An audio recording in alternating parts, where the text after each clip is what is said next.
में आप प्रोनाउंस के बारे में जानेंगे और इसके साथ ही साथ प्रोनाउन के टाइप्स के बारे में जानेंगे। ये प्रोनाउन गाइस बहुत ही इम्पोर्टेंट है। इनको यूज करके आप स्पोकन इंग्लिश एवं रिटन इंग्लिश को बेहतरीन बनाते हैं। तो गाइज आज की वीडियो को आप अंत तक देखने की कोशिश करेंगे और ज्यादा से ज्यादा अपने दोस्तों में शेयर करेंगे। तो guys without any further delay let's get into the video. First of all guys definition से शुरुआत करते हैं और ये डेफिनेशन आई थिंक कि सबको पता होगा, लेकिन फिर भी शुरुआत हम लोग डेफिनेशन से ही करेंगे। अ pronoun is a word which is used in place of a noun, यानी कि हिंदी में प्रोनाउन को हम लोग सर्वनाम कहते हैं और प्रोनाउन का अर्थ है संज्ञा के जगह पर, यानी कि संज्ञा के जगह पर यूज करने वाले शब्द को प्रोनाउन कहते हैं या संज्ञा के बदले में आने वाले शब्द को प्रोनाउन कहते हैं। इस तरह से गाइस देखिए यहाँ पर I have written already a pronoun is a word which is used in place of a noun, यानी कि नाउन की जगह पर जिन वर्ड्स को आप यूज करते हैं इन place of a noun, noun की जगह पर जिन आप वर्ड्स को यूज करते हैं वो प्रोनाउन कहलाते हैं। जैसे he, she, it, they, I, we, you, who, etcetera.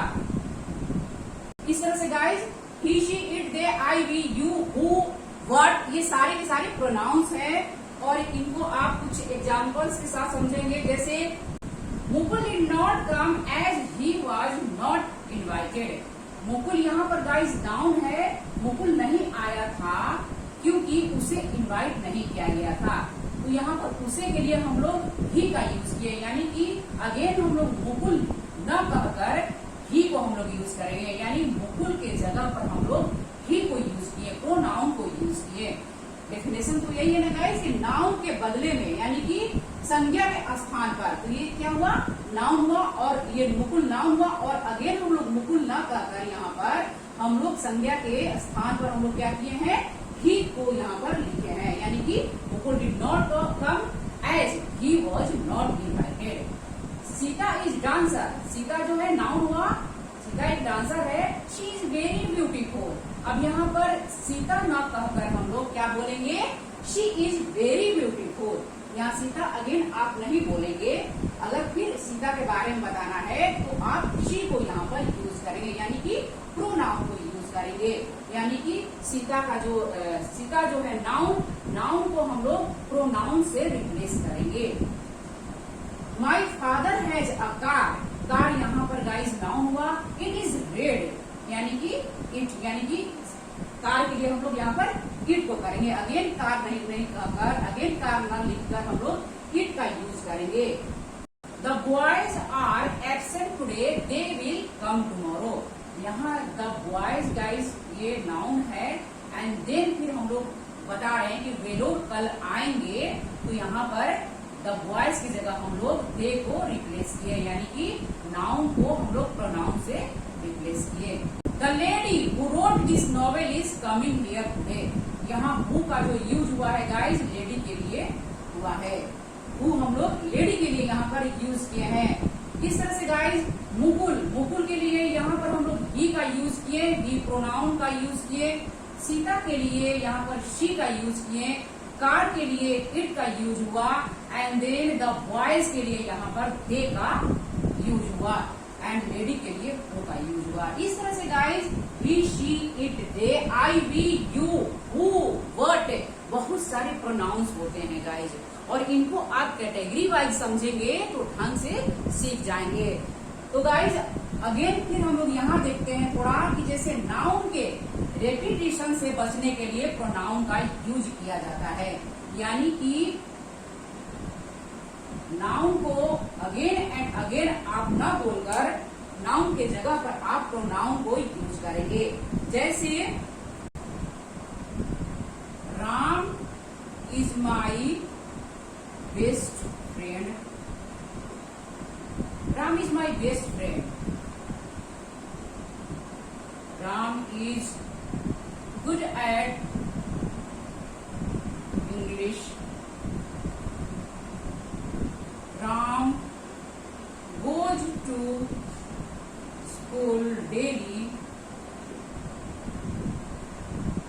Ram plays football. Ram loves Ram's parents. इस तरह से गाइस अगर आपको अपनी फ्रेंड के बारे में बात करनी है कि Ram is my best friend, Ram is good at English, Ram goes to school daily, Ram plays football, Ram loves Ram's parents. क्या इस तरह से आप बोलेंगे? इस तरह से बोलना कितना कठिन होगा। इस तरह से हम लोग किसी को नहीं बताते। यहाँ पर कैसे बताएंगे आप?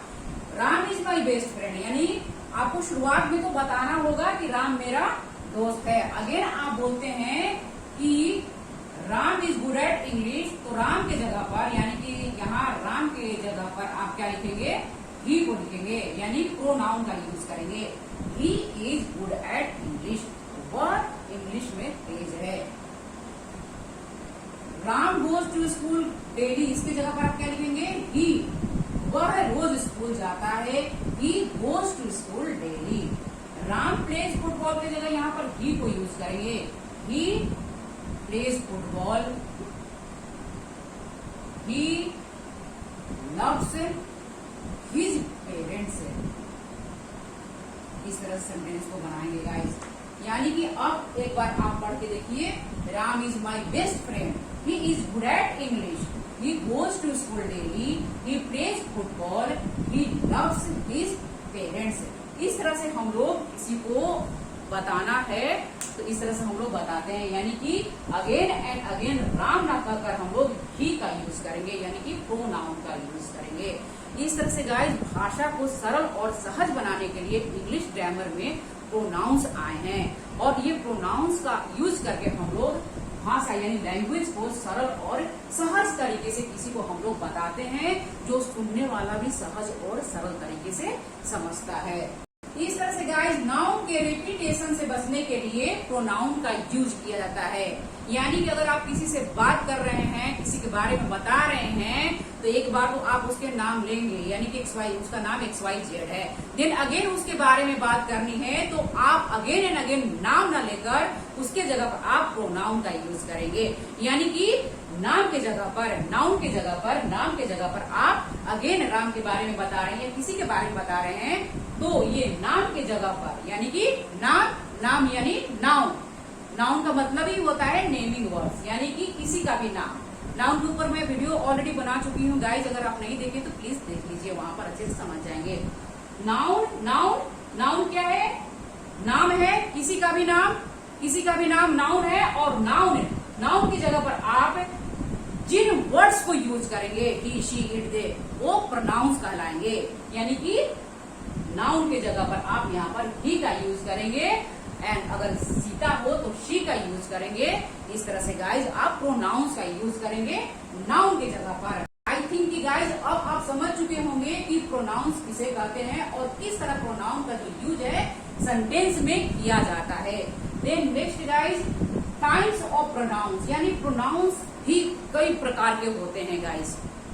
प्रोनाउंस भी कई प्रकार के होते हैं, जैसे personal pronouns, possessive pronouns, reflexive pronouns, emphatic pronouns, demonstrative pronouns, interrogative pronouns, relative pronouns, reciprocal pronouns, distributive pronouns, indefinite pronouns. इस तरह से गाइस प्रोनाउंस भी कई प्रकार के होते हैं। आप इनको अलग अलग समझेंगे तो ढंग से समझ जाएंगे। Next guys kinds of pronouns, यानी प्रोनाउंस के काइंड्स के बारे में अब जानेंगे। तो सबसे पहले आप पर्सनल प्रोनाउंस के बारे में जानेंगे। पर्सनल यानी कि relative to persons, first person, second person, third person के जो प्रोनाउंस है गाइस, इनको हम लोग पर्सनल प्रोनाउंस कहते हैं। फर्स्ट पर्सन के आई और वी, सेकेंड पर्सन के यू एंड थर्ड पर्सन के ही, शी, इट एंड दे, ये सातों प्रोनाउंस जो है गाइज पर्सनल प्रोनाउंस कहलाते हैं। और पर्सनल प्रोनाउंस का रूप गाइज केस वाइज बदलते हैं, यानी कि पर्सनल प्रोनाउन को अगर आप सब्जेक्ट के रूप में यूज करेंगे तो सब्जेक्टिव केस में होंगे, ऑब्जेक्ट के रूप में यूज करेंगे तो ऑब्जेक्टिव केस में होंगे, एंड पोजेशन दिखाने के लिए यूज करेंगे तो पजेसिव केस में होंगे। इस तरह से गाइज यहाँ पर जो है आई है सब्जेक्ट के रूप में यूज करेंगे आई, तो इसका ऑब्जेक्ट जो हो जाएगा मी होगा, यानी कि ये प्रोनाउन जो है आई, अगर इसको आप सेंटेंस में ऑब्जेक्ट के रूप में यूज करते हैं तो मी होगा, वी का अस हो जाएगा, यू का यू होगा, यानी कि यू में कोई चेंजिंग नहीं आएगा, यू को आप चेंज नहीं करेंगे। ही का हिम होगा, शी का हर होगा, इट का इट होगा, एंड दे का देम होगा। तो गाइज यहाँ पर मैं एक चार्ट बनाकर लाई हूँ, इसके थ्रू आप समझेंगे तो ढंग से समझ जाएंगे। यानी कि सबसे पहले आप पर्सनल प्रोनाउन को किस तरह सब्जेक्ट एंड ऑब्जेक्ट के रूप में सेंटेंस में यूज किया जाता है आप सीखेंगे। इस तरह से अगर आप कहते हैं गाइस कि मैं राम से मिला तो आई मेट राम, तो आई जो हुआ सब्जेक्ट के रूप में यूज हुआ है, सब्जेक्टिव केस में हुआ, या इसे आप नॉमिनेटिव केस भी कह सकते हैं। और देन राम जो है ऑब्जेक्ट के रूप में सेंटेंस में यूज हुआ है। अगर आप इसको इस तरह से कहते हैं कि राम मुझसे मिला तो राम मेट मी, यहाँ पर राम जो है सब्जेक्ट के रूप में यूज हुआ, एंड देन मी जो है ऑब्जेक्ट के रूप में यूज हुआ है। जैसे देखिए आई का ऑब्जेक्ट मी होगा, अगर सेंटेंस में आई को ऑब्जेक्ट के रूप में यूज करेंगे तो मी हो जाएगा। तो कुछ गाइस सेंटेंसेस के साथ आप प्रैक्टिस करेंगे यहाँ पर, जैसे आई टीच हिम, मैं उसे पढ़ाता हूँ, तो यहाँ आई जो है सब्जेक्ट के रूप में यूज हुआ है और हिम जो है ऑब्जेक्ट के रूप में यूज हुआ है। इस सेंटेंस में आई सब्जेक्ट है और ही ऑब्जेक्ट है, यानी कि जो क्रिया हो रही है पढ़ाने का कौन कर रहा है, आई कर रहा है, और ये जो पढ़ने का काम जो कर रहा है हिम कर रहा है, यानी कि वह कर रहा है। तो ही का ऑब्जेक्टिव में आप हिम लिखेंगे, ऑब्जेक्ट में ऑब्जेक्टिव केस हिम होगा। इस तरह से अगर आपको सेंटेंस में सब्जेक्ट ढूंढना है कि सब्जेक्ट कौन है, तो सबसे पहले आप सवाल करेंगे कि इस सेंटेंस में पढ़ाने का काम कौन कर रहा है। जो उत्तर आए, जो भी उत्तर आएगा वो क्या होगा, सब्जेक्ट होगा। तो पढ़ाने का काम कौन कर रहा है, आई, और जो क्रिया हो रही है हिम पर हो रही है, यानी कि डूअर आई है, रिसीवर हिम है। इस तरह से आई जो हुआ सब्जेक्ट हुआ, एंड देन हिम जो हुआ ऑब्जेक्ट हुआ। ही इज टॉट बाई मी, इसी को आप पैसिव वॉइस में बनाएंगे कि ही इज टॉट बाई मी, तो ही क्या हुआ यहाँ पर अब सब्जेक्ट हो गया, एंड मी जो हुआ ऑब्जेक्ट हुआ। मी यहाँ पर ऑब्जेक्ट के रूप में यूज हुआ है, वह मेरे द्वारा पढ़ाया जाता है। इस तरह से सेंटेंस हुआ। यू नो मी, तुम मुझे जानते हो, यू नो मी, यहाँ पर यू जो है सब्जेक्ट के रूप में यूज हो रहा है और यहाँ पर मी जो है ऑब्जेक्ट के रूप में यूज हुआ है। ही ऑलवेज हेल्प्स अस, ही ऑलवेज हेल्प्स अस, वह हमेशा हम लोग की मदद करता है। तो यहाँ पर गाइस देखिए ही जो है सब्जेक्ट के रूप में यूज हुआ है, सब्जेक्ट हुआ और अस जो हुआ ऑब्जेक्ट हुआ। अगर इस सेंटेंस को गाइस इस तरह से आप बोलते हैं कि आई नो यू, मैं तुम्हें जानती हूँ या जानता हूँ, आई नो यू, तो यहाँ पर आई जो है सब्जेक्ट के रूप में हुआ और ये यू जो है ऑब्जेक्ट के रूप में यूज हुआ है। तो यहाँ पर गाइस ध्यान देखिए, जब यू ऑब्जेक्ट के रूप में यूज करेंगे तो यू ही होगा, आप इसमें कोई चेंज नहीं करेंगे। यहाँ पर ये जो है ही ऑलवेज हेल्प्स अस, इसको आप इस तरह से बनाएंगे कि we always help him, we always help him, हम लोग उसकी हमेशा मदद करते हैं। तो यहाँ पर वी जो है सब्जेक्ट के रूप में यूज हुआ और हिम जो है ऑब्जेक्ट के रूप में यूज हुआ। इस तरह से गाइस सेंटेंस में सब्जेक्ट एंड ऑब्जेक्ट के रूप में किस तरह से प्रोनाउंस का यूज होता है, आई थिंक कि अब आप समझ चुके होंगे।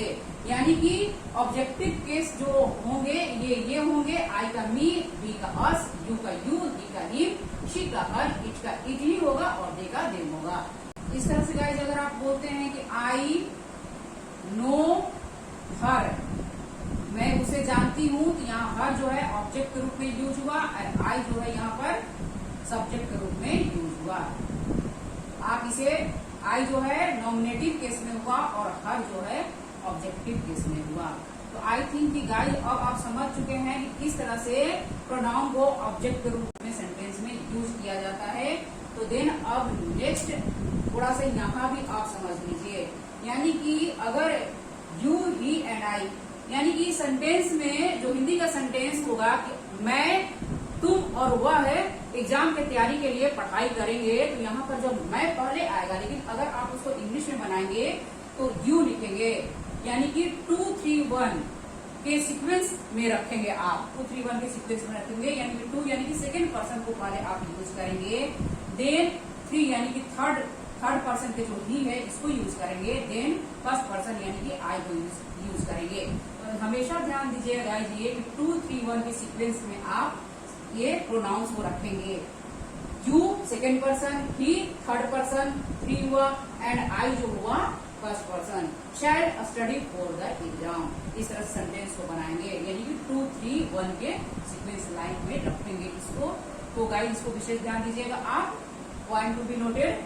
नेक्स्ट प्लूरल प्रोनाउन, यानी कि सेंटेंस में जब गाइस जो प्रोनाउंस है प्लूरल आएंगे, जैसे वी, यू एंड देम, ये आएंगे इस तरह से आएंगे, तो यहाँ पर आप क्या करेंगे 1, 2, 3, यानी कि सबसे पहले आप वी को लिखेंगे, देन यू को लिखेंगे, देन देम को लिखेंगे, फिर प्ले फुटबॉल, यानी फुटबॉल खेलेंगे। तो यहाँ पर बोलते समय डजेंट मैटर कि पहले आप बोलेंगे कि तुम, हम, वे लोग फुटबॉल खेलेंगे, तो यहाँ पर डजेंट मैटर क्या बोल रहे हैं हिंदी का, लेकिन अगर आप उसको अंग्रेजी बनाएंगे, इंग्लिश में बनाएंगे, तो वी ऑलवेज लिखेंगे, पहले वी को लगाएंगे फर्स्ट पर्सन, देन यू को लिखेंगे, देन देम को लिखेंगे, यानी कि थर्ड पर्सन का देम को लिखेंगे। तो इस तरह से गाइस इनका जो है सेंटेंस में यूज किया जाता है, और ये ट्रिक्स को आप ध्यान दीजिएगा। इस तरह के जब आएंगे सेंटेंस में, तो यहाँ पर आप 2, 3, 1 का ये सीक्वेंस में रखेंगे। यहाँ पर आप ध्यान दीजिएगा, यू, ही और आई, यानी सिंगुलर और प्लूरल दोनों यहाँ पर है प्रोनाउंस, लेकिन यहाँ पर है तीनों जो प्रोनाउंस है प्लूरल ही है, दैट्स व्हाई यहाँ पर 1, 2, 3 के सीक्वेंस में आप रखेंगे। आई थिंक कि गाइस अब आप पर्सनल प्रोनाउंस के बारे में समझ चुके हैं कि पर्सनल प्रोनाउंस का यूज जो है सेंटेंस में किस तरह से सब्जेक्ट और ऑब्जेक्ट के रूप में किया जाता है। तो नेक्स्ट अब आप पजेसिव प्रोनाउंस के बारे में समझेंगे। पजेसिव प्रोनाउंस यानी कि जिस प्रोनाउन का यूज हम अपने पजेशन दिखाने के लिए करते हैं, यानी स्वामित्व अधिकार दिखाने के लिए करते हैं, वो पजेसिव प्रोनाउंस कहलाते हैं। तो पजेसिव प्रोनाउंस गाइस यानी कि माई और माइन, आई का पजेसिव एडजेक्टिव माई होगा और पजेसिव प्रोनाउन माइन हो जाएगा, और दोनों का ही मतलब होता है मेरा, मेरी, मेरे। वी का पजेसिव एडजेक्टिव आर होगा और पजेसिव प्रोनाउन आर्स हो जाएगा, और दोनों का ही मतलब होता है हमारा, हमारी, हमारे। लेकिन इनको सेंटेंस में कैसे यूज करेंगे आप, इसके बाद आप सीखेंगे। तो गाइस यहाँ पर देखिए, यू का जो पजेसिव एडजेक्टिव योर होगा और पजेसिव प्रोनाउन योर्स हो जाएगा। ही का पजेसिव एडजेक्टिव हिज होगा एंड पजेसिव प्रोनाउन भी हिज ही होगा। शी का पजेसिव एडजेक्टिव हर होगा और पजेसिव प्रोनाउन हर्स हो जाएगा। इट का पजेसिव एडजेक्टिव इट्स होगा और प्रोनाउन भी इट्स ही हो जाएगा। दे का पजेसिव एडजेक्टिव देयर होगा एंड पजेसिव प्रोनाउन देयर्स हो जाएगा। तो इस तरह से guys possessive adjective and possessive pronouns इस तरह से यूज सेंटेंस में आप करेंगे। आई सिंगुलर, वी प्लूरल और यू जो है सिंगुलर भी है और प्लूरल भी है। ही है सिंगुलर है, शी सिंगुलर, इट सिंगुलर और दे प्लूरल है। तो गाइस यहाँ पर आप कुछ सेंटेंस के साथ प्रैक्टिस करेंगे कि इनका जो यूज है किस तरह से पजेसिव एडजेक्टिव और पजेसिव प्रोनाउन के रूप में सेंटेंस में किया जाता है। तो सबसे पहले आप यहाँ पर ध्यान दीजिएगा guys, this is my book, यह मेरी किताब है। दिस इज माई बुक, ये माई जो है पजेसिव एडजेक्टिव हुआ, आई का पजेसिव एडजेक्टिव माई होगा। तो यहाँ पर यह मेरी किताब है, यह मेरी किताब है, दिस इज माई बुक। थोड़ा सा गाइस यहाँ पर आप ध्यान दीजिएगा कि इन दोनों में अंतर क्या है। पॉजेसिव एडजेक्टिव ऑलवेज नाउन के पहले यूज होता है, यानी कि नाउन पहले आएगा, उसके नाउन के पहले पॉजेसिव एडजेक्टिव का यूज होगा, यानी कि पॉजेसिव एडजेक्टिव के बाद नाउन आना जरूरी है। नाउन आएगा, इसके बाद नाउन का यूज होगा, लेकिन पॉजेसिव प्रोनाउन जो है ये नाउन के पहले यूज नहीं होगा। पॉजेसिव एडजेक्टिव नाउन के पहले यूज होगा, लेकिन पॉजेसिव प्रोनाउन नाउन के पहले यूज नहीं होगा। जैसे this is my book, book जो है नाउन हुआ और माई जो है यहाँ पर पॉजेसिव एडजेक्टिव हुआ। यह मेरी किताब है। अगर आप इसको इस तरह से कहते हैं कि दिस बुक इज माइन, यानी कि यह किताब मेरी है, इसमें आप कह रहे हैं कि यह मेरी किताब है, लेकिन आप यहाँ पर कहेंगे कि यह किताब मेरी है, तो यहाँ पर जो माइन है पॉजेसिव प्रोनाउन हुआ, माइन पॉजेसिव प्रोनाउन हुआ। तो इसके देखिए नाउन के पहले यूज नहीं हुआ है।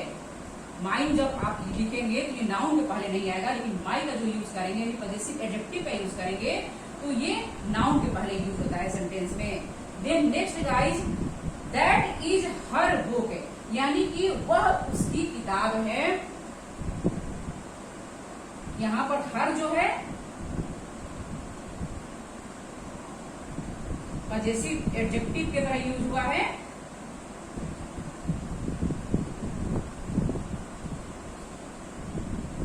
दैट इज हर बुक, हर यहाँ पर पॉजेसिव एडजेक्टिव है, इसके बाद आप नाउन यहाँ पर आया है, यानी बुक नाउन है और नाउन के पहले ये पॉजेसिव एडजेक्टिव का यूज किया गया है, यानी वह उसकी किताब है। This sari is hers, hers यहाँ पर पॉजेसिव प्रोनाउन हुआ, नाउन के पहले इसका यूज नहीं हुआ है, लास्ट में इसका यूज हुआ है, दैट्स वाई हर्स जो है पॉजेसिव प्रोनाउन हुआ। दिस साड़ी यानी कि यह साड़ी उसकी है।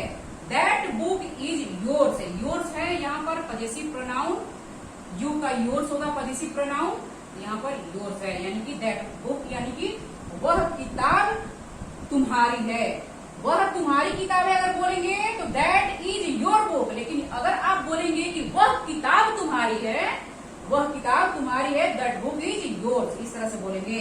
दीज आर आर्स, ये आर्स जो है पॉजेसिव प्रोनाउन हुआ। इस तरह से गाइज दीज आर आर्स यानी कि ये हमारे या हमारी हैं, इस तरह से इसका मतलब हुआ।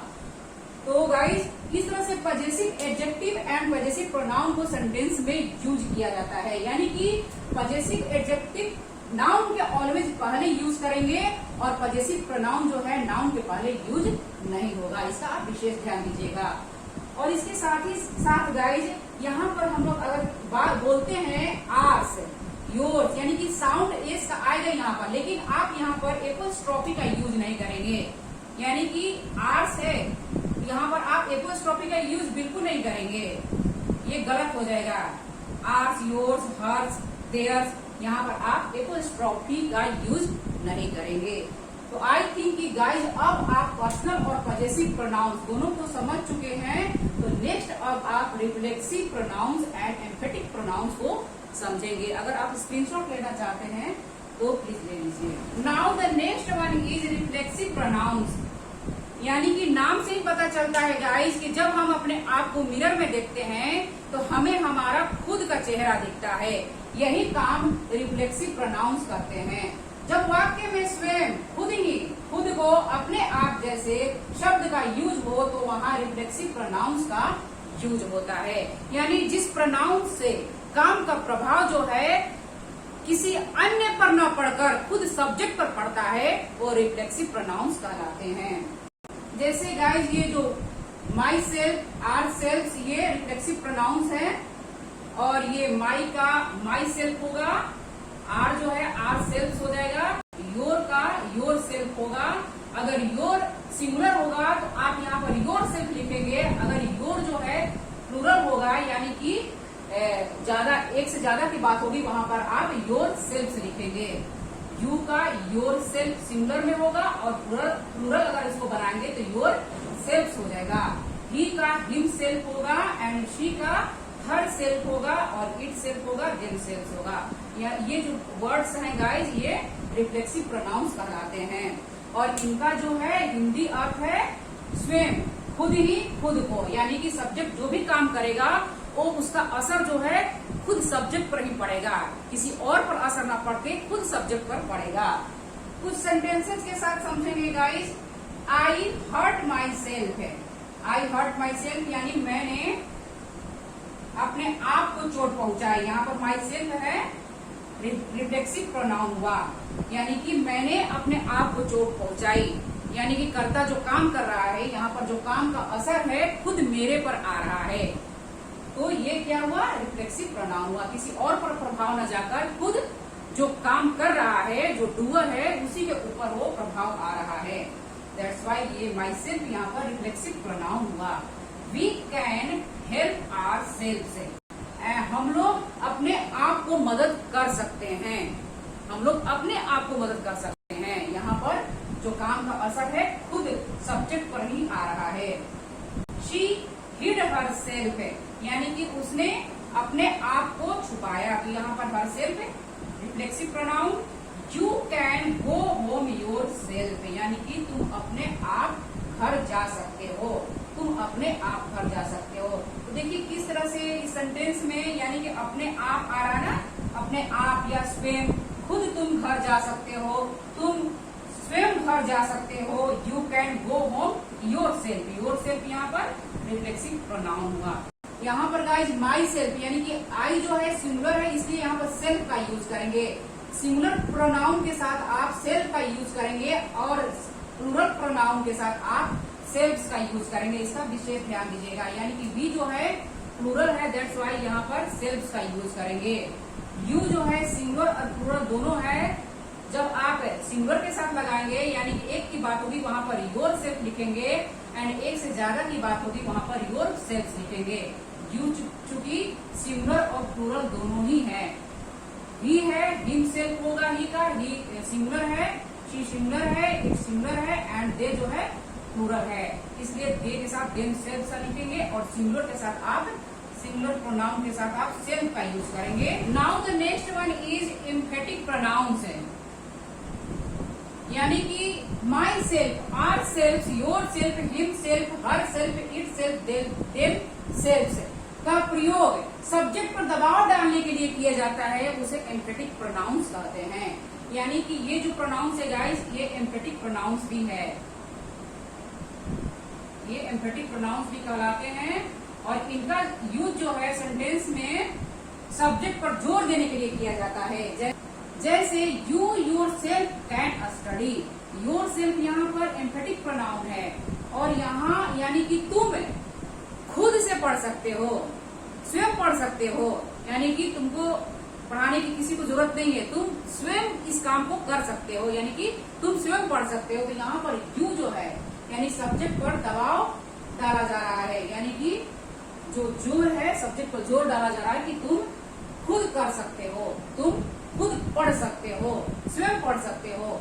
लेकिन अगर आप यहाँ देखिए गाइस, यानी कि yourself, myself reflexive and emphatic pronouns दोनों भी सेम होते हैं, लेकिन यहाँ पर थोड़ा देखेंगे अंतर बस इतना ही है गाइस कि यहाँ पर आप बोलते हैं कि आई हर्ट माई सेल्फ, यानी कि मैंने स्वयं अपने आप को चोट पहुंचाई। तो यहाँ पर आप बोलते समय एम्फेसाइज नहीं करेंगे, यानी कि जब वाक्य को बोलेंगे तो मैंने अपने आप को चोट पहुंचाई, तो यहाँ पर आप किसी पर भार नहीं डाल रहे हैं, जोर नहीं डाल रहे हैं।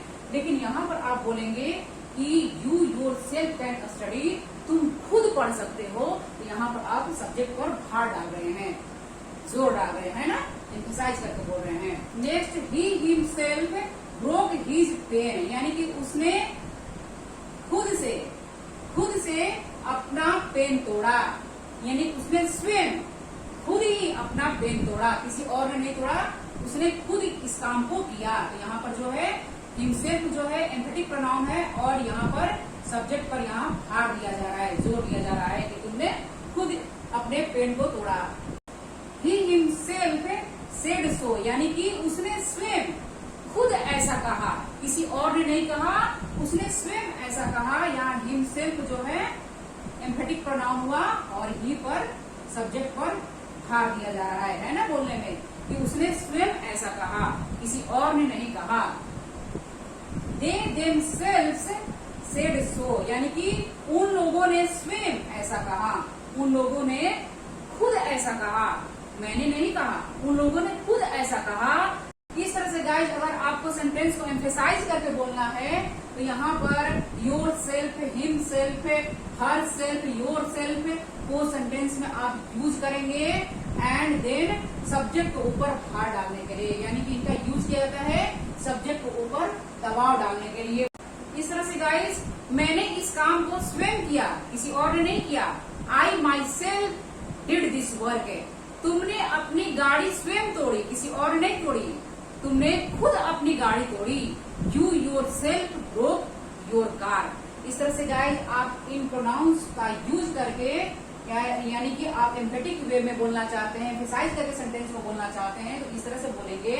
और आप इस तरह से कहते हैं कि हाँ मैंने खुद अपने आप को चोट पहुंचाई, यहाँ पर आप एम्फेसाइज नहीं कर रहे हैं, यानी कि भार नहीं दे रहे हैं सब्जेक्ट के ऊपर, तो आप इस तरह से बोलेंगे आई हर्ट माई सेल्फ, मैंने अपने आप को खुद चोट पहुंचाई, यानी कि यहाँ पर इस तरह से आप नॉर्मली यहाँ पर बात कर, लेकिन यहाँ पर आप देखेंगे कि एम्फेसाइज करके आप बोल रहे हैं, यानी सब्जेक्ट के ऊपर भार डाल रहे हैं। तो आई थिंक गाइस अब आप समझ चुके होंगे। अगर आप स्क्रीनशॉट लेना चाहते हैं गाइस तो ले लीजिए। Next one is demonstrative pronouns. Demonstrative pronouns guys वे होते हैं जिनका यूज हम लोग किसी व्यक्तियों या वस्तुओं को सूचित या प्रदर्शित करने के लिए करते हैं। डेफिनेशन कुछ ऐसा हो गाइस कि वे प्रोनाउंस जो व्यक्तियों या वस्तुओं को पॉइंट आउट या डेमोन्स्ट्रेट यानी सूचित या प्रदर्शित करने के लिए यूज किए जाते हैं वो डेमोन्स्ट्रेटिव प्रोनाउंस कहलाते हैं। जैसे दिस, दैट, दीज, दोज, ये डेमोन्स्ट्रेटिव प्रोनाउंस है और इसके साथ ही साथ गाइस ये डेमोन्स्ट्रेटिव एडजेक्टिव्स भी है। लेकिन डेमोन्स्ट्रेटिव एडजेक्टिव का केस कुछ अलग होता है गाइस, इसको आप बाद में सीखेंगे। सबसे पहले आप डेमोन्स्ट्रेटिव प्रोनाउंस के बारे में जानेंगे। दिस, दैट, दीज, दोज, इनके ऊपर मैं ऑलरेडी वीडियो बना चुकी हूँ गाइज, अगर आप नहीं देखें तो प्लीज देख लीजिए, वहां पर आप अच्छे से समझ जाएंगे। लेकिन आप यहाँ पर दिस, दैट, दीज, दोज का यूज प्रोनाउंस के रूप में कैसे किया जाता है सेंटेंस में, ये आप सीखेंगे। तो गाइज इनका जो यूज है पास और दूर के चीजों या व्यक्तियों के लिए बताने के लिए किया जाता है। जैसे बोलने वाले के पास में कोई एक चीज है, जैसे मैं बोल रही हूँ मेरे पास ये है, मैं बोल रही हूँ कि दिस इज माई मार्कर, और अगर मैं कहती हूँ वह तुम्हारी किताब है, दैट इज योर बुक, किताब यानी कि एक किताब है वहां पर, लेकिन मेरे से दूर है, बोलने वाला से दूर है, तो वहां पर मैं दैट का यूज करूंगी कि दैट इज योर बुक, वह तुम्हारी किताब है। इस तरह से गाइस दिस और दैट का सिमिलर में आप यूज करेंगे, दिस पास में और दैट का यूज दूर की चीज या व्यक्ति के लिए आप करेंगे, दूर में कोई एक हो। इस तरह से गाइस प्लूरल यानी कि दीज और दोज, यानी कि पास में कोई चीज एक से ज्यादा हो, दो या दो से ज्यादा हो। जैसे मैं कहूंगी कि दीज आर माई मार्कर्स, ये यहाँ पर मैं दीज का यूज करूंगी। एक जब मार्कर मेरे पास था तो मैंने दिस का यूज किया कि दिस इज माई मार्कर। अगर एक से ज्यादा यानी कि दो से ज्यादा, 4, 10, 15 कुछ भी हो, आप वहां पर दीज का यूज करेंगे। और पास में हो, पास में यानी कि पास में हो तो ये दीज हो जाएगा, यानी कि प्लूरल हुआ ना, यहाँ पर एक से ज्यादा है चीज तो ये प्लूरल हुआ। तो यहाँ पर हम लोग दीज का यूज करेंगे, these are my markers. And वहां पर कई किताबें हैं तो यहाँ पर हम लोग यूज करेंगे दोज आर योर बुक्स या दोज आर बुक्स। इस तरह से हम लोग दोज का यूज करेंगे, यानी कि बोलने वाले के पास में कोई एक चीज हो, यहाँ पर दिस का यूज करेंगे, और बोलने वाले के पास में एक यानी 2, 3, 4, 10, 20, 50 हो तो यहाँ पर हम लोग दीज का यूज करेंगे। देन बोलने वाले से दूर कोई एक चीज हो तो दैट का यूज करेंगे, और बोलने वाले से दूर एक से ज्यादा यानी 4, 10, 20, 50, 1000, करोड़, वहां पर हम लोग दोज का यूज करेंगे। इसको आप इस तरह से भी समझ सकते हैं गाइस कि जैसे ये राम है, ये राम है और राम के पास एक बॉल है यहाँ पर, है ना, यहाँ राम बोल रहा है, ये राम यहाँ पर बता रहा है, ठीक है ना, सूचित कर रहा है, प्रदर्शित कर रहा है क्या, this is my ball, my ball. ये राम जो बता रहा है कि दिस इज माई बॉल, यहाँ पर देखिए एक बॉल है इसके पास, है ना, यहाँ पर दिस का यूज किया है, this is my ball. Ram यहीं पर है और यहाँ से दूर कोई चीज है या कोई व्यक्ति है तो यहाँ पर बोल रहा है और वो एक ही है यानी कि सिंगुलर ही है, तो ये क्या बोलेगा, दैट इज योर या दैट इज बॉल, इस तरह से भी बोल सकता है, दैट इज अ बॉल या दैट इज योर बॉल, इस तरह से बोलेगा। यानी कि पास में कोई एक चीज है दिस का यूज किया और राम से दूर कोई एक चीज है दैट का यूज किया। सेम यही चीज होगा यानी कि एक से ज्यादा, यानी कि अब क्या करेंगे, 2-3 इसके पास बॉल है यानी 2 या 2 से ज्यादा, जब इसके पास बॉल होगा तो यहां पर यूज करेगा दीज, आर लगाएगा क्योंकि अब तो भाई ये एक नहीं है, 4 है, यहाँ पर 4 है, 10 है, 50 है, 1000 है, करोड़ है। दीज आर माई बॉल्स, यहाँ पर एस को लगाएगा, ठीक है ना, ये प्लूरल हो गया ना, ये प्लूरल हो गया। दीज आर माई बॉल्स, और राम यहीं पर है लेकिन ये बात यहां पर कर रहा है यानी कि अब ये एक से ये 4-5 हो गया, 4-5 बॉल हो गए, 1 से 4-5 बॉल हो गए, 1 से 2 या 2 से ज्यादा बॉल्स के लिए यहां पर क्या यूज करेगा Ram, those, those are balls, या अगर योर यानी कि तुम्हारा होगा तो तुम्हारा बॉल्स, दोज आर बॉल्स, यानी कि 2 से ज्यादा चीज हो और दूर हो तो वहां पर दोज का यूज होगा, एंड एक कोई चीज हो तो दैट का यूज होगा। एक के लिए सिंगुलर के लिए दैट एंड प्लूरल के लिए दोज का यूज होगा दूरी के लिए, एंड पास में कोई एक चीज हो तो वहां पर दिस का यूज होगा, और 2 से ज्यादा कोई चीज हो, 2 या 2 से ज्यादा, वहां पर दिस का यूज होगा। डन। इस तरह से दिस, दैट, दीज, दोज का यूज होता है गाइस सेंटेंस में। कुछ एग्जांपल्स के साथ और समझेंगे आप। This is my house, this is my house, यहाँ पर दिस जो है डिमोन्स्ट्रेटिव प्रोनाउन है, दिस इज माई हाउस, यहाँ पर है ना, this is my house. That is your school, that माने दूर है, दैट इज योर स्कूल, यहाँ पर demonstrative pronoun. These are books, यानी कि यहाँ पर बुक्स है यानी कि 2 या 2 से ज्यादा बुक्स है, तो यहाँ पर आप क्या यूज करेंगे, दीज, यानी पास में है, यहाँ पर दीज का यूज करेंगे। आर बुक्स माने ये हमारी किताबें हैं। दोज आर योर बुक्स है, यहाँ पर दोज का यूज हुआ, दूर है लेकिन 2 या 2 से ज्यादा है, तो दोज आर योर बुक्स, वे तुम्हारी किताबें हैं, इस तरह से। This is a boy, this is a boy, अब यहाँ पर दिस जो है, दिस इज अ बॉय, यहाँ पर कोई पास में है एक लड़का तो मैं बोलूंगी दिस इज अ बॉय। अब देखिएगा यहाँ पर नाउन डेफिनेशन तो कुछ गाइस जैसा ही है ना, कि प्रोनाउन का अर्थ है संज्ञा के स्थान पर। दिस इज अ बॉय, अब यहाँ पर लड़का जो है यह एक लड़का है, मैं बता रही हूँ, सूचित कर रही हूँ, बता रही हूँ आपको कि यह एक लड़का है, लेकिन लड़का का मैं नाम नहीं बता रही हूँ, तो ये नाम की जगह पर क्या यूज हो रहा है, प्रोनाउन का हम लोग यूज कर रहे हैं, यानी कि संज्ञा के स्थान पर यूज किए जाने वर्ड्स जो होते हैं वो प्रोनाउंस कहलाते हैं। तो संज्ञा के स्थान पर ये यूज हो रहे हैं ना, यहाँ पर हम लोग नाम नहीं बता रहे हैं। यहाँ दिस इज अ बॉय, यह एक लड़का है। दैट इज अ गर्ल, वह एक लड़की है, लेकिन लड़की और लड़का के हम लोग नाम नहीं बता रहे हैं, नाम के बदले हम लोग क्या यूज कर रहे हैं, दिस, दैट, दीज, दोज। इसलिए गाइज ये डेमोन्स्ट्रेटिव प्रोनाउंस कहलाते हैं, यानी कि ये भी प्रोनाउंस है। बहुत लोगों को तो अभी पता भी नहीं होगा कि ये प्रोनाउंस है कि नहीं है। ये प्रोनाउंस गाइज बहुत ही प्यारे हैं और इनका यूज करके आप अपने लैंग्वेज को बहुत ही सरल और सहज बनाएंगे, और आज के बाद आपके जितने भी कंफ्यूजन है सारे के सारे दूर हो जाएंगे कि क्या ये सभी प्रोनाउंस है। हाँ जी बिल्कुल, ये सभी प्रोनाउंस है, और ये प्रोनाउंस बार बार डेफिनेशन प्रोनाउन का यही बता रहा है हमें कि संज्ञा के स्थान पर, तो ये संज्ञा के स्थान पर ही यूज हो रहा है, यानी कि नाउन नाम के स्थान पर यूज हो रहा है, नाउन के स्थान पर यूज हो रहा है, नाम नहीं बताया जा रहा है, यहाँ पर नाम नहीं मालूम है, या मालूम भी तो मैं नहीं बताना चाह रही हूँ। दैट्स वाई यहाँ पर मैं क्या लगा रही हूँ, this is a girl, this is that is a boy, इस तरह से दिस और दैट का यहाँ पर यूज किया जा रहा है। दीज आर बॉल्स, ये बॉल्स हैं। इस तरह से यहाँ पर है, मेरे पास है, मैं बता रही हूँ कि ये दो या दो से ज्यादा बॉल्स हैं। These are balls, those are dolls, those way, है ना, इस तरह से।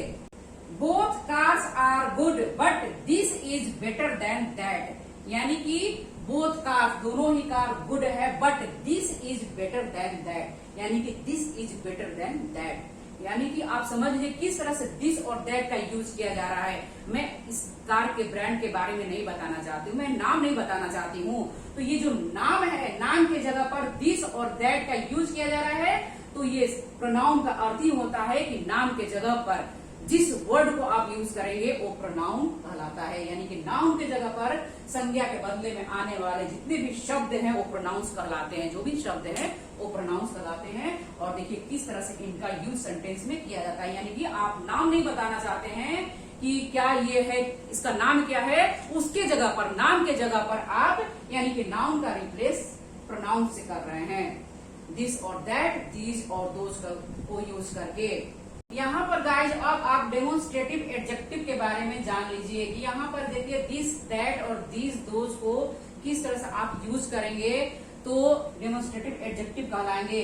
तो यहाँ पर गाइज ध्यान दीजिएगा कि दिस बुक, यानी कि ये जो दिस है, दिस का यूज है, दिस के बाद में ये बुक यानी कि नाउन आया है।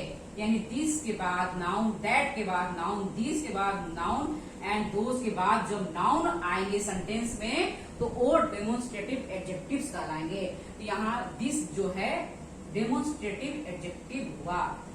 Look at this picture, this picture यानी कि देखिए दिस के बाद में ये नाउन आया है। दीज काउज आर रेड, यानी दीज के बाद में ये नाउन है, ये आपका डेमोन्स्ट्रेटिव एडजेक्टिव कहलाएगा। ये दोज काउज आर ब्राउन, यानी कि दोज के बाद में ये नाउन आया है। यानी कि दिस, दैट, दीज, दोज के बाद जब नाउन आएगा सेंटेंस में तो आप समझ लीजिएगा कि ये डेमोन्स्ट्रेटिव एडजेक्टिव है। इस तरह से guys this, this and these and those, ये डेमोन्स्ट्रेटिव एडजेक्टिव्स हैं। यहाँ पर डेमोन्स्ट्रेटिव प्रोनाउंस में गाइज दिस के बाद में इज आएगा, यानी कि वर्ब आएगी, क्रिया आएगी। देखिए this is my house, that is यानी कि क्रिया आई है ना, तो ये डेमोन्स्ट्रेटिव प्रोनाउंस हुए। These are, that is, those are, this is, these are, यानी कि दिस, दैट, दीज, दोज के बाद में वर्ब आई है, यहाँ पर क्रिया आई है। तो ये क्या हुआ, डेमोन्स्ट्रेटिव प्रोनाउंस हुए। लेकिन यहाँ पर देखिएगा आप कि दिस के बाद बुक आया है, यानी कि नाउन आया यहाँ पर। This picture, these cows, those cows, यानी कि दिस, दैट, दीज, दोज के बाद जब नाउन आएगा सेंटेंस में तो वो डेमोन्स्ट्रेटिव एडजेक्टिव होगा। और दिस, दैट, दीज, दोज के बाद अगर इज, आर इस तरह के आएंगे, वर्ब आएगी, क्रिया आएगी, तो वो डेमोन्स्ट्रेटिव प्रोनाउंस कहलाएंगे। इस तरह से गाइज अगर आपके टेस्ट में इस तरह क्वेश्चंस आएंगे, यानी कि demonstrative adjectives and demonstrative pronouns के बारे में, तो आज के वीडियो देखने के बाद गाइज आई थिंक कि you will be able to find out which one is demonstrative pronouns and which one is demonstrative adjectives. अगर आप स्क्रीनशॉट लेना चाहते हैं गाइज तो प्लीज ले लीजिए। Now the next one is interrogative pronouns and इसके साथ ही साथ गाइज अब आप रिलेटिव प्रोनाउंस के बारे में भी जानेंगे। जो प्रोनाउंस प्रश्न पूछने का कार्य करते हैं वो इंट्रोगेटिव प्रोनाउंस कहलाते हैं। यानी कि जिस प्रोनाउंस का यूज हम लोग प्रश्न पूछने के लिए करते हैं वो इंट्रोगेटिव प्रोनाउंस होते हैं। जैसे हु, हुम, हुज, विच, व्हाट। हु का यूज गाइज, हु का मतलब होता है कौन, और हु का यूज पर्सन के लिए किया जाता है। और सेंटेंस में सब्जेक्ट का पता करने के लिए हु का यूज किया जाता है। यानी सेंटेंस में सब्जेक्ट कौन है इसका पता करने के लिए हु का यूज किया जाता है।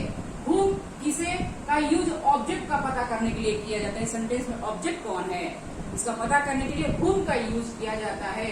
हु सब्जेक्ट के रूप में, हुम ऑब्जेक्ट हुआ, एंड देन हुज यानी कि किसकी, किसका का यूज मालिक का पता करने के लिए किया जाता है। यानी कि किसी भी चीज, किसी भी सामान के मालिक कौन है, यानी पोजेशन के लिए हुज का यूज किया जाता है। विच, कौन सा, कौन सी। विच का यूज पर्सन और थिंग्स दोनों के लिए ही किया जाता है। जब दो या दो से अधिक में से एक का चुनाव करना हो, यानी कि सिलेक्शन के लिए विच का यूज किया जाता है। देन व्हाट, व्हाट क्या, थिंग्स के लिए, यानी कि व्हाट का यूज केवल आप थिंग्स के लिए ही करेंगे, कोई पर्सन, कोई एनिमल्स के लिए व्हाट का यूज नहीं किया जाता है। व्हाट, विच का यूज सब्जेक्ट एंड ऑब्जेक्ट दोनों ही तरह होता है। व्हाट और विच का यूज जो है सब्जेक्ट और ऑब्जेक्ट दोनों ही तरह किया जाता है। और हु का यूज सब्जेक्ट की तरह, हुम का यूज ऑब्जेक्ट की तरह, हुज का यूज पोजीशन दिखाने के लिए और विच का यूज सिलेक्शन के लिए किया जाता है।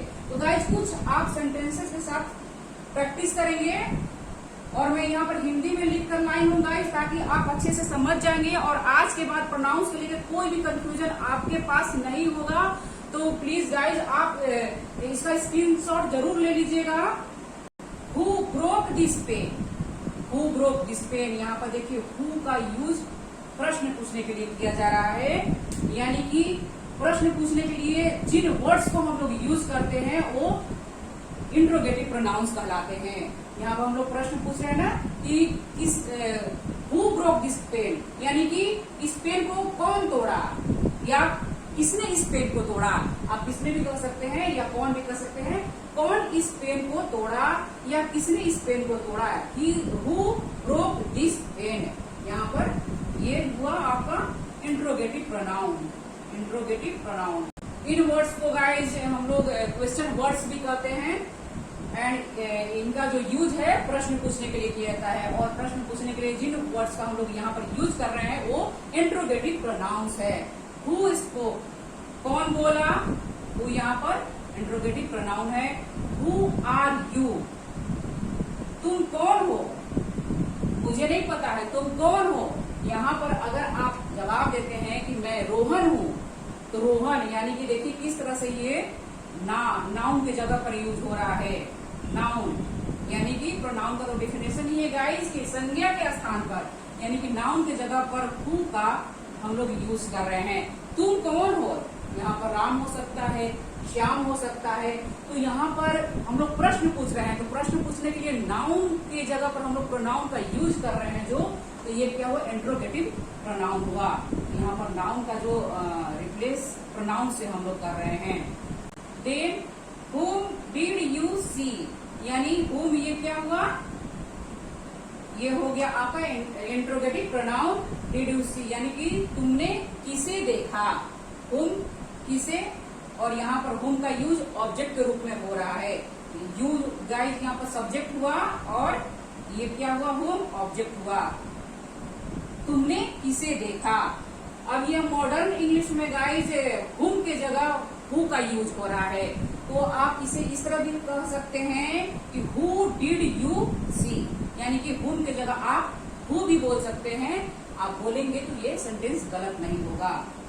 To whom were you speaking, यानी कि तुम किससे बात कर रहे थे, तुम किससे बात कर रहे थे। To whom were you speaking, यहाँ पर टू हुम का यूज किया गया है और ये क्या हुआ, इंट्रोगेटिव प्रोनाउन हुआ। टू हुम इंट्रोगेटिव प्रोनाउन हुआ। या आप इसको इस तरह से भी बोल सकते हैं, who were you speaking to, यहाँ पर हु का यहाँ पर यूज होगा। To whom were you speaking, तुम किससे बात कर रहे थे, इसके जगह पर आप हु भी बोल सकते हैं, हु का भी यूज कर सकते हैं। Who were you speaking to, तुम किससे बात कर रहे थे, यहाँ टू को आप लगाएंगे, टू का यूज करेंगे। हुज इज दिस बुक है, यह किसकी किताब है, हुज इज दिस बुक है,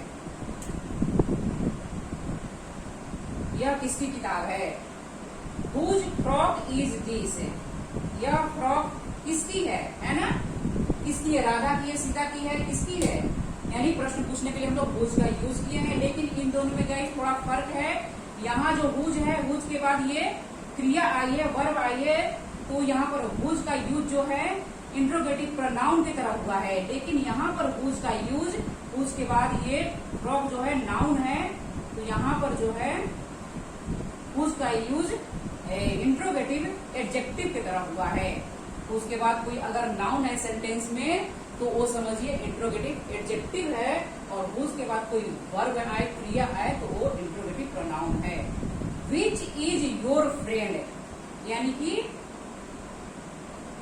तुम्हारा कौन सा दोस्त है, तुम्हारा कौन सा फ्रेंड है। विच इज योर फ्रेंड, या कौन सा तुम्हारा दोस्त है। इस तरह से आप सिलेक्शन के लिए, यानी कि कुछ लोग वहां खड़े हैं और आप पूछ रहे हैं कि तुम्हारा दोस्त कौन सा है, विच इज योर फ्रेंड। इस तरह से गाइस आप प्रश्न पूछने के लिए इंट्रोगेटिव प्रोनाउंस का यूज करेंगे, और देन आप अपने जो लैंग्वेज है, लैंग्वेज को बहुत ही सुंदर बनाएंगे ये प्रोनाउंस का यूज करके। Next one is which is yours, which is yours यानी कि तुम्हारा कौन सा है। विच इज योर्स, तुम्हारा कौन सा है। विच बुक इज योर्स, यहाँ पर देखिए विच का जो यूज है इसके बाद नाउन आया है ना, बुक क्या हुआ, नाउन हुआ, और विच के बाद नाउन आया है, तो यहाँ समझिए ये इंट्रोगेटिव एडजेक्टिव है। विच इज यहाँ पर है, क्रिया आई है, लेकिन यहाँ पर नाउन आ रहा है ना, बुक नाउन, तो नाउन यानी कि विच के बाद यहाँ पर नाउन आया है, दैट्स वाई ये क्या हो गया, इंट्रोगेटिव एडजेक्टिव हुआ, और यहाँ पर विच का यूज इंट्रोगेटिव प्रोनाउन की तरह हुआ है।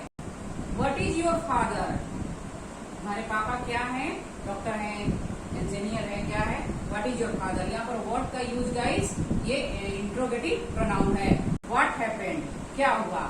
इस तरह से guys what, which, who, whom, whose का यूज प्रश्न पूछने के लिए किया जाता है, और ये इंट्रोगेटिव प्रोनाउंस कहलाते हैं। अगर इनके बाद कोई नाउन आएगा तो आप यहाँ पर आप इंट्रोगेटिव एडजेक्टिव वो हो जाएंगे।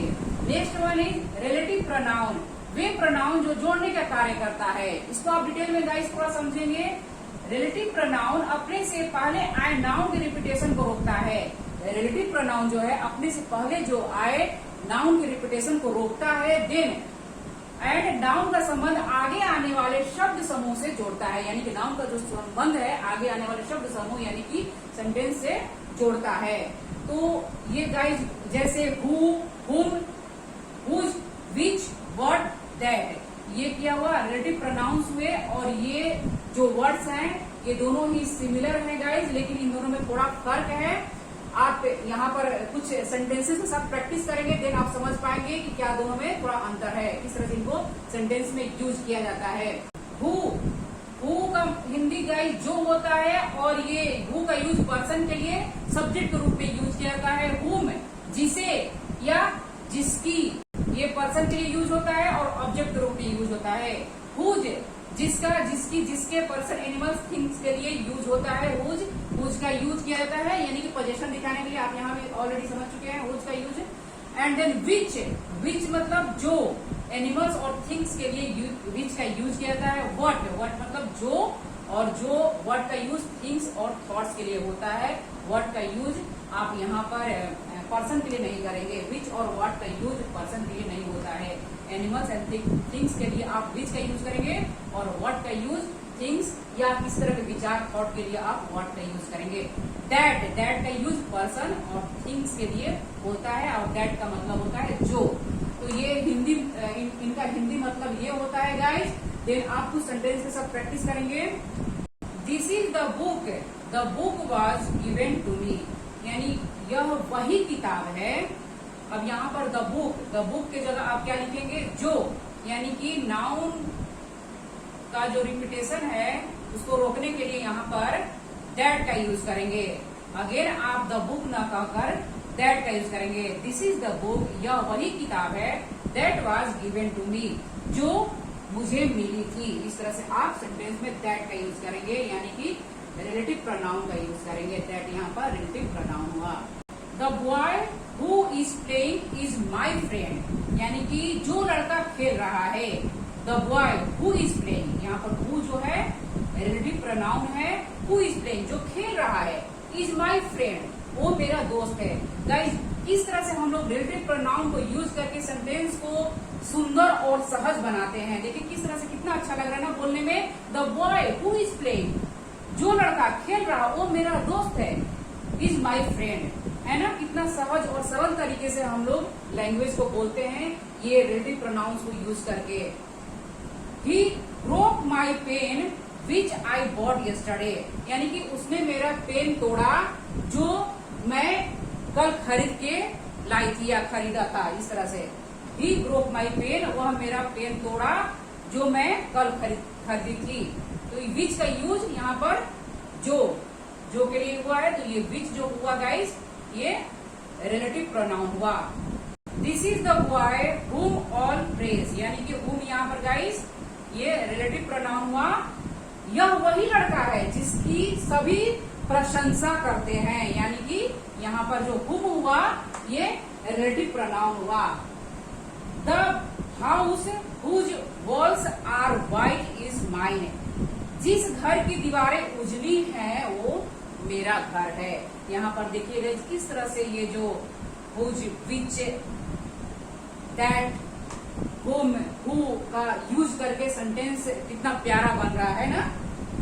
Here is the book that you lend me, यानी कि यह रही वो किताब जिसको तुमने मुझे उधार दिया था। यहाँ पर दैट का यूज किया गया है, रिलेटिव प्रोनाउन है, ये दैट रिलेटिव प्रोनाउन हुआ। आई नो व्हाट का यूज रिलेटिव प्रोनाउन की तरह हुआ है। यू वांट टू से, मैं जानता हूं कि तुम क्या कहना चाहते हो। I know what you want to say. इस तरह से गाइस अब आप समझ चुके होंगे कि किस तरह से रिलेटिव प्रोनाउंस को यूज करके सेंटेंस को सुंदर और प्यारा बनाया जा सकता है। एंड देन ये इंट्रोगेटिव प्रोनाउंस का यूज करके हम लोग इससे प्रश्न करते हैं। Now we will talk about reciprocal pronouns and distributive pronouns. सबसे पहले गाइस आप रेसिप्रोकल प्रोनाउंस के बारे में जानेंगे। ईच अदर तथा वन अनदर को रेसिप्रोकल प्रोनाउंस कहते हैं। ये पारस्परिक संबंध को व्यक्त करते हैं। ईच अदर और वन अनदर का अर्थ होता है एक दूसरे को। ईच अदर और वन अनदर का अर्थ होता है एक दूसरे को। ईच अदर का यूज दो व्यक्तियों या वस्तुओं के लिए होता है और वन अनदर का यूज दो से अधिक व्यक्तियों या वस्तुओं के लिए किया जाता है। ईच अदर का यूज जो है दो व्यक्तियों या वस्तुओं के लिए होता है, लेकिन वन अनदर का जो यूज है दो से अधिक व्यक्तियों और वस्तुओं के लिए किया जाता है। यहाँ पर गाइस विशेष ध्यान दीजिएगा कि यहाँ जो क्रिया है सेम होगी, यानी दो या दो से ज्यादा जो लोग हैं एक दूसरे के साथ एक ही क्रिया को करते हैं। इसलिए यहाँ पर पारस्परिक संबंध की बात हो रही है, यानी कि पारस्परिक क्रिया, यहाँ पर क्रिया की बात हो रही है। एंड गाइस इसके साथ ही साथ यहाँ पर जो है दो या दो से ज्यादा व्यक्ति की बात हो रही है, तो यहाँ पर जो है सिंगुलर सब्जेक्ट का यूज नहीं होगा, यानी इनके साथ आप सिंगुलर सब्जेक्ट का यूज नहीं करेंगे। अब कुछ गाइस सेंटेंसेस के साथ आप देखेंगे तो ज्यादा क्लियर हो पाएगा। We know each other very well, यानी कि हम लोग एक दूसरे को अच्छे से जानते हैं। यानी मेरे साथ कोई है, मेरा दोस्त है, वो मुझे भी जानता है और मैं उसे अच्छे से जानती हूँ। यानी कि जो क्रिया है जानने का, नो क्रिया जो है इसी पर दोनों लोग काम कर रहे हैं, यानी कि वो मुझे भी जानता है और मैं उसे जानती हूँ। जैसे मान लिया जाए ये व्हाइट बोर्ड जो है मेरा दोस्त है, मैं इसे अच्छे से जानती हूँ और ये जो है मुझे अच्छे से जानता है। इस तरह से गाइस यहाँ पर जो क्रिया है सेम होगी और सेम क्रिया के साथ दोनों लोग एक ही क्रिया को करेंगे। Shyam and Ram love each other. Each other यहाँ पर रेसिप्रोकल प्रोनाउन हुआ, यानी कि राम जो है, श्याम जो है राम से प्यार करता है और राम जो है वो श्याम से प्यार करता है। यानी कि प्यार करने का जो काम है ये क्रिया हुई, दोनों ही कर रहे हैं, दोनों ही एक दूसरे से प्यार करते हैं। यहाँ जो क्रिया है सेम है और प्यार करने का काम दोनों ही कर रहे हैं। यानी कि श्याम जब राम से प्यार कर रहा है तो राम भी श्याम से प्यार कर रहा है।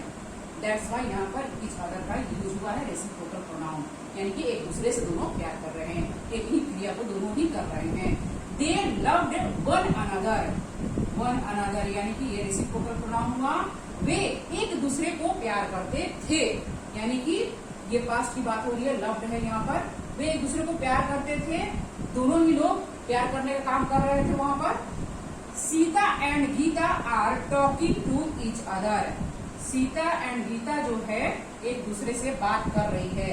सीता गीता से बात कर रही है और गीता जो है सीता से बात कर रही है, यानी कि बात करने का काम जो है, टॉकिंग जो क्रिया है सेम है, दोनों ही एक दूसरे से बात कर रही हैं। इस तरह से the two neighbours hated each other. Each other यहाँ रेसिप्रोकल प्रोनाउन हुआ एंड हेटेड यानी कि पास्ट की बात हो रही है। यहाँ पर दोनों ही नेबर्स जो थे एक दूसरे से नफरत घृणा करते थे। इस तरह से दोनों ही नेबर्स एक दूसरे से घृणा करते थे। घृणा करने का काम दोनों ही कर रहे थे, नफरत का काम दोनों ही कर रहे थे, यानी कि दैट मीन्स कि ए और बी। ए जो है एक पड़ोसी है और बी दूसरा पड़ोसी हुआ। ए बी से नफरत करता है और बी है ये ए से नफरत करता है, यानी कि दोनों ही एक दूसरे से नफरत करते हैं। दैट्स व्हाई यहाँ पर रेसिप्रोकल प्रोनाउन का यूज हुआ है each other. The girls helped one another. One another reciprocal pronoun हुआ, यानी कि लड़कियों ने आपस में एक दूसरे की मदद की। इस तरह से हुआ, तो मदद करने का काम है जो सारी लड़कियों ने मिलकर की, यानी कि क्रिया है सेम है और सारी लड़कियों ने एक दूसरे की मदद की। इस तरह से गाइस यहाँ पर रेसिप्रोकल यानी कि ईच अदर वन अनदर का यूज हुआ है। और ईच अदर का यूज दो व्यक्तियों या वस्तुओं के लिए किया जाता है, यानी कि दो की जब बात होगी वहां पर आप ईच अदर का यूज करेंगे, और दो से अधिक व्यक्तियों और वस्तुओं की बात होगी वहां पर वन अनदर का आप यूज करेंगे। और यहाँ पर क्रिया जो है सेम होगी, और यहाँ पर चूंकि दो से ज्यादा की बात हो रही है, दो या दो से ज्यादा की बात हो रही है, तो यहाँ पर जो इनका जो यूज है सिंगुलर सब्जेक्ट के साथ नहीं होगा। इनका यूज सिंगुलर के साथ नहीं होगा, नहीं होगा। इनका जो यूज है सिंगुलर सब्जेक्ट के साथ नहीं होगा, इसका विशेष ध्यान दीजिएगा। यहाँ पर क्रिया जो है सेम होगी और सिंगुलर सब्जेक्ट के साथ यहाँ पर इनका ईच अदर और वन अनदर का यूज नहीं किया जाएगा। नेक्स्ट गाइस, अब आप डिस्ट्रीब्यूटिव प्रोनाउन को समझेंगे।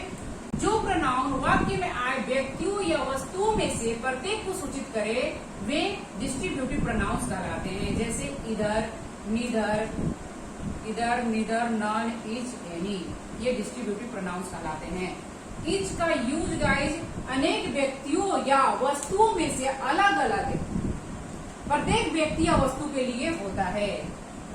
इसका यूज व्यक्ति और वस्तुओं में से अलग अलग प्रत्येक व्यक्ति या वस्तु के लिए होता है। दो में से कोई एक के लिए ईदर का यूज होता है। नीदर का यूज गाइज दो में से कोई भी नहीं, यानी कि दोनों में से कोई भी नहीं, वहां पर नीदर का यूज किया जाता है। देन ईदर और नीदर का यूज जो है गाइज दो के लिए होता है। ईदर और नीदर का यूज दो के लिए होता है। Any, no, one and none का यूज दो से अधिक के लिए होता है। अब यहाँ पर ध्यान दीजिएगा गाइज कि ईदर और नीदर का यूज जो है दो के लिए होता है, दो व्यक्तियों या वस्तुओं के लिए होता है। लेकिन एनी, नो, वन, नन का जो यूज है दो से अधिक के लिए किया जाता है। यहाँ पर गाइज आप विशेष ध्यान दीजिएगा कि ये प्रोनाउंस जो है ये इधर, नीदर, ये हमेशा सिंगुलर में होते हैं, यानी कि एक समय में किसी एक को ही ये सूचित करते हैं। एक समय में किसी एक के बारे में ही, एक व्यक्ति या एक चीज के बारे में बात होती है। दैट्स वाई ये हमेशा सिंगुलर में होते हैं। और अगर ये सिंगुलर में है तो ये वर्ब जो है सिंगुलर ही होगी, इसका आप विशेष ध्यान दीजिएगा। तो गाइस कुछ सेंटेंस के साथ आप समझेंगे तो ज्यादा क्लियर हो पाएगा। Each of you is guilty. इस यहाँ पर डिस्ट्रीब्यूटिव प्रोनाउन है।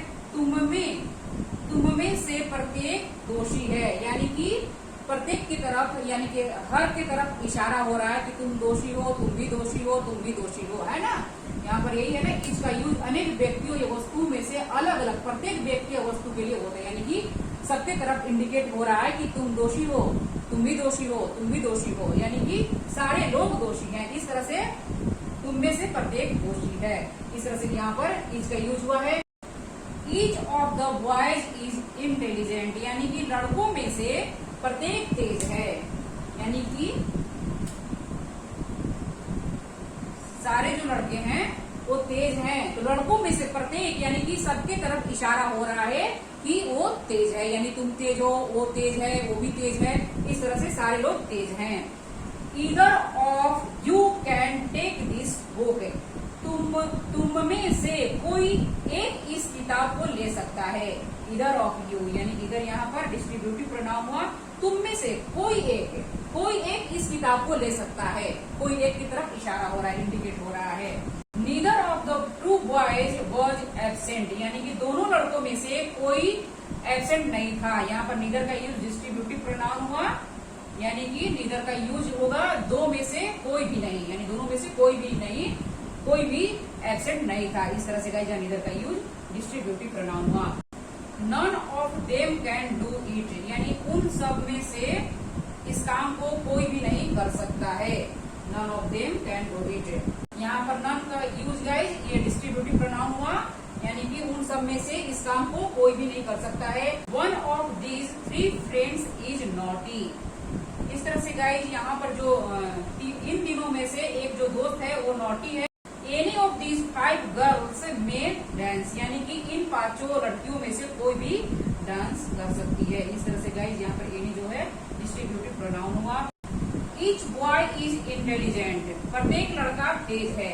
ईच यहाँ पर गाइस डिस्ट्रीब्यूटिव एडजेक्टिव हुआ है। ईच का यूज यहाँ पर डिस्ट्रीब्यूटिव एडजेक्टिव के रूप में हुआ है, क्योंकि ईच के बाद यहाँ पर नाउन आ रहा है। दैट्स वाई ये डिस्ट्रीब्यूटिव एडजेक्टिव हुआ, यानी कि ईच, ईदर एंड नीदर के बाद कोई नाउन आए तो यहाँ पर वे डिस्ट्रीब्यूटिव एडजेक्टिव्स कहलाएंगे।